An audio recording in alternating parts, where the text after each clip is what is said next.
আমার ধারণা তোমার ফ্যামিলির এবং তোমার স্মৃতিশক্তি খুব খারাপ। আমার মনে হইতেছে তোমাদের একটু মনে করাই দেওয়া দরকার।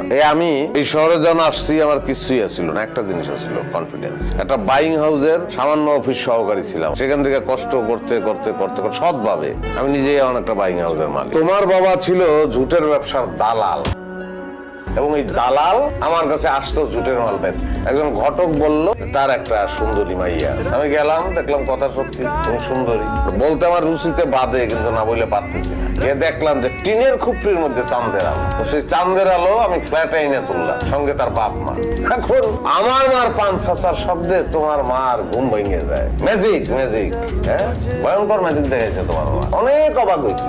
কি তুমি আমার ফ্যামিলিকে গরিব বলে খোটা দিলা? এই গরিব আমি নিজে ছিলাম, আমি নিজে গরিব ছিলাম। গরিব চাইলে চেষ্টা করলে বড় লোক হইতে পারে, ছোট লোক বড় লোক হইতে পারে না। ছোট লোক ছোট লোকই থাকে।